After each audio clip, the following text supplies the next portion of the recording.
네, 국정조사는 끝났지만 저희의 특별기획 기억과 기록은 계속 이어갑니다. 오늘 함께할 분은 희생자 고 김의현 씨의 어머님 김호경 씨인데요. 전화로 만나보겠습니다. 어머님 나와 계시죠? 네, 김호경입니다. 네. 아드님 떠나보내고 처음으로 맞는 명절이었는데요. 어떻게 보내셨어요? 예전 같았으면 온 가족이 모여서 세배하고 덕담하면서 즐겁게 보냈어야 하는 설날에 그러게요. 저는 녹사평 분향소에서 아이들 설차림하면서 부모가 자식들한테 절하면서 통곡하면서 설날을 보냈습니다. 설 연휴를 녹사평 분향소에서 보내셨어요. 네네. 그러셨구나. 어머니께서 이 아드님을 홀로 키우셨다고 들었는데 맞아요? 네. 제가 홀로 키웠지만 그 누나랑 의연이가 더 잘 자라줘서 걱정이 없었어요. 누나는 호주에서 대학 졸업해서 직장 생활 중이었고 네. 의연이도 대학 졸업 후에 방사선사로 각자의 자리에서 열심히 살았습니다. 어떻게 아드님은 속을 안 썩이는 착한 아드님이었나요? 고등학교 때 약간의 방향기가 있었지만 그 남자아이들의 그 지나가는 사춘기였고 네네. 그 이후로는 별 탈 없이 그냥 잘 성장해 주었습니다. 그래요.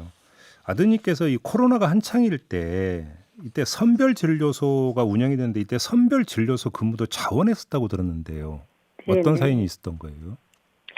글쎄, 의원이는 이제 옆에 그 진료소 이런 쪽 근무하는 게 좋았었나 봐요. 남을 도와주고 하는 게. 예, 그래서 항상 의원이 주변에는 친구들도 많았고, 네. 그러니까 의원이 친구들은 그러니까 의원이한테 고민도 많이 털어놓았고 잘 들어주는 친구였다고 그런 친구였다고 하더라고요. 항상 배려심 많고. 네. 네네. 근데 그 이태원 현장에서도 남을 도우려다가 변을 당했다면서요? 네, 그 생각하면 더 가슴이 아픈데요. 예. 의원이는 그 사고 난 골목 위쪽에 있어서 나올 수가 있었다고 해요. 그래서 동행한 친구가 의원아 우리는 가자, 우리 나가자 하고 했대요. 근데 이제 옆에서 이제 도와달라고 하니까 의원이는 내가 도와줘야 한다고 그래서 자기가 막아보겠다고 이렇게 했대요. 그리고 그 차가운 도로에 그렇게 쓰러져서 이렇게 30살 인생 거기서 갔습니다. 그럼 같이 있었던 친구가 그 얘기를 전해준 거예요? 네, 그래서 다행히도 그 친구는 살아났지만 그 같이 있었다 자기가 지켜주지 못했다는 죄책감에 그 친구도 지금 많이 힘들어하고 있습니다. 그렇군요. 그때 친구의 말 따라서 그냥 그 빠져나올 생각이었으면 얼마든지 빠져나올 수 있다 이런 얘기잖아요. 네네. 그렇군요. 그 설 연휴 직후에 경찰청 특별수사본부가 수사 결과 내용을 담은 우편물을 보냈는데 네네. 이게 어머님이 아니라 네. 그 아버님 주소로 보냈다고 하던데 이게 어떻게 된 얘기입니까? 저도 몰랐습니다. 근데 당연히 제가 2000년부터 의원이를 혼자 키웠으니까 주소지는 그때부터 의원이는 저하고 같이 되어 있었는데 네. 그 왕래도 없고 제가 그 주소지도 모르는 아빠한테 그 우편물이 왔다는 그 연락을 받았을 때는 아니 그 어떻게 그럴 수가 그런 일이 발생하는 거죠, 그죠? 저도 너무 황당한 거예요. 네. 도대체 이게 어떻게 도대체 이 사람들이 어떻게 처리를 하고 있길래 네. 그 20년 동안 왕래가 없는 아빠한테 우편물이 가는 건지 저도 궁금합니다. 도대체 어떻게 그렇게 간 건지. 그러니까 이건 제 상식으로도 좀 일단 납득이 안 되는 현상인데 네. 혹시 경찰에는 물어보셨어요? 어떻게 이런 일이 발생하는지는?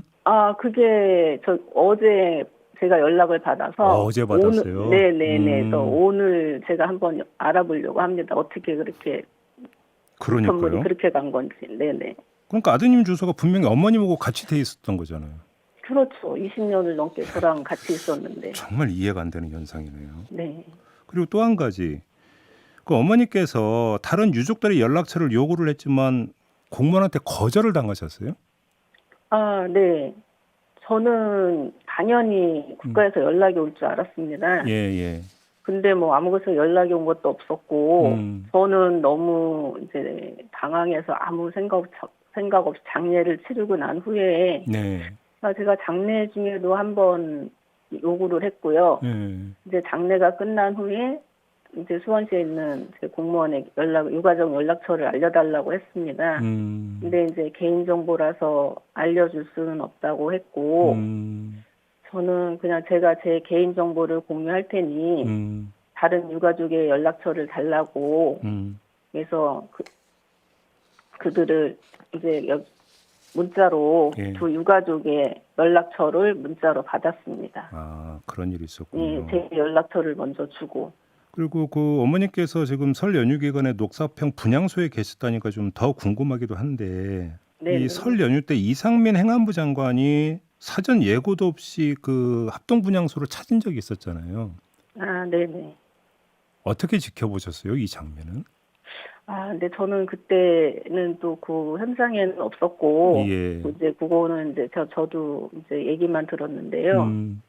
그 설 전날에 그 유가족에게 예고도 없이 그 방문한 것을 그냥 뭐 보여주기식, 뭐 도둑조문, 뭐 이렇게밖에 생각이 들지가 않습니다. 그렇게 나도 이렇게 성의를 보였다. 네. 라고 하는 보여주기다 이런 건가요? 그러면? 그렇죠. 일반인도 아닌 장관 신분이라는 공인이잖아요. 그러니까요. 그런 분이 그렇게 왔다는 거는 네. 알겠습니다. 이번 참사가 역사에 어떻게 기록돼야 된다고 생각하세요, 어머님? 이태원 참사는 결코 일어나서는 안 되는 일이었습니다. 인파가 몰릴 상황을 예상했지만 제대로 된 대비도 없었고요. 우리 아이들의 꿈과 미래를 모두 뺏어간 참사였습니다. 예. 그날 국가는 어디 있었습니까? 그날의 아이들의 울부짖음이 들리지 않는지요. 저는 결코 모든 국민들이 이날을 잊지 말고 기억해 주세요라고 말하고 싶습니다. 알겠습니다. 아드님한테 꼭 전하고 싶은 말씀이 있다면 어떤 걸까요?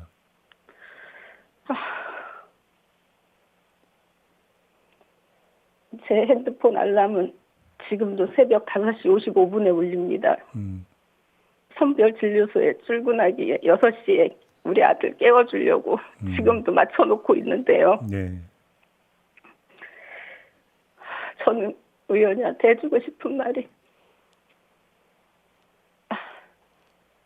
의원이는 엄마보다 키가 커지면서부터 자기가 어른이라고 엄마를 자기가 지켜줘야 된다고 항상 얘기했습니다. 어렸을 때부터. 근데 지금 그곳에 가서 엄마를 지켜주지 못해서 미안해하고 있을 것 같아서 엄마에게 미안해하지 말라고 미안해하지 말고 그곳에서 잘 지내라고 그렇게 얘기해주고 싶습니다. 알겠습니다. 어머님 이제 아드님은 곁에 네. 없고 어머님 스스로 지키셔야 되잖아요. 그죠? 네.